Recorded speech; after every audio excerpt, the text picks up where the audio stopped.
Next slide. Okay, so when we're talking about replication, this is done. All right, this one is done, with the exception of San Nicolas, okay, which the Navy is giving us guidance on. It doesn't mean the DFG is using it, it means the Navy gave us guidance on it. Now, Santa Barbara Island and the Interchannel Islands, this is done also, okay? The regions we're working on is Point Conception to Dockweiler Beach to the Mexican border, Catalina and San Clemente Island. These are the areas we're working. So, between Rancho Palos Verdes, between Dockweiler Beach, Rancho Palos Verdes, this, somewhere here, you have to have a kelp replication. Then, from here, go no more than 31 to 62 miles before you capture your next one, which guarantees you're going to wind up in Laguna Beach somewhere. From Laguna, you can only go 31 to 62 miles. So you have to capture kelp habitat. Again, I'm just going to use kelp because that's the easy one. That's the biggest fight that we have, bar none, in capturing habitat. Okay? So this is what happens. You go down the coast. Okay? So you've got a closure right here. From here down around the corner, you can only go as far as 62. And then you have to start to choose between here and here. What are you going to do? Where are you going to put them? To hopscotch these reserves and make them connect. That is the goal that the RSG is faced with that has made it so hard, is how to get the connectivity. And with the habitat data that they've given us, it's very hard to meet the guidelines. Even the Baykeeper's proposal did not meet the guidelines in a lot of areas, which is scary to think of when they take 80% of the best fishing areas. Next slide. Okay, spacing and replication guidelines, which we've already kind of covered. Spacing guidelines are designed for larval transport and dispersed for benthic associated fish and invertebrates. That's reef fish. Okay, MPAs will be clustered within the 5 different bioregions, close enough together so the larvae can reach each other in the other MPAs. You want stuff to get from one to the other as it floats in the currents, okay?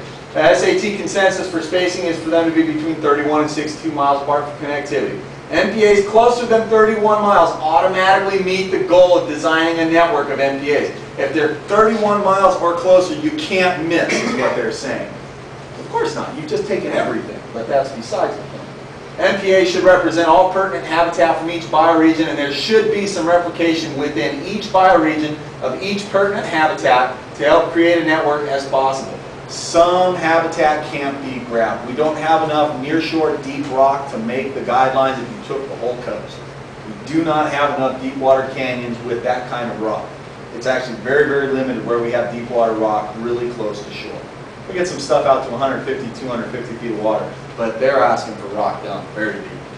Okay, replication. MPAs will be designed to capture each type of habitat at least once in every subregion and must have one replication of each key habitat within the 31 to 62 mile required spacing. So if you get sand at the top, by the time you hit 62 miles, you have to have sand again. Every single habitat down the line. Okay, here we go. This is larval duration as it relates to spacing guidelines. Kelp bass. Okay, they breed April to November. The peak is May and September. Larval duration is 25 to 33 days. Think about it. If you threw something in the ocean and let it float for 25 to 33 days, how far would that thing float? Probably get pretty far. I bet you get between 31 and 62 miles without blinking an eye. Different fish, just to show you. Barred sand bass, really similar to the kelp bass. Very similar, 24 to 28 days. Your reef fish and the fish that live deeper and the fish that move less tend to have longer durations. California sheephead, 34 to 78. The median is 37 days. Scorpion fish, sculpin, 30 to 60 days. Kelp rockfish, 50 to 75. Ocean whitefish, 90 days. Very long larval. They tend to cover a lot of ground by that. Sea urchins, 40 to 60. And then perch. All of our surf perch are live bearers. There's no pelagic larvae. They just simply get run around by the ocean currents and waves. Okay, now this is the key right here. This is the one that makes everybody pull their hair out. Okay, Table 5-1. Amount of habitat in an MPA necessary to encompass 90% of local biodiversity given in linear statute miles and square statute miles. Rocky intertidal shores, that's the reefs right up on the sand and out into the waves and stuff. They want 0.48 miles in each region duplicated. So to make the habitat work, you have to have a half mile, basically unbroken. Shallow rocky reefs and kelp forests, 0 to 30 meters, 1.14 linear miles. And they move the goalposts on this kelp like it's the days of the week. It's really crazy. Deep rocky reefs, they say you need basically a quarter mile. Really deep rocky reefs, 100 to 3,000 meters. Remember I told you we don't have enough rock? We don't have anything in 3,000 meters within 3 miles of shore here. So you'll never get it basically. They have so little.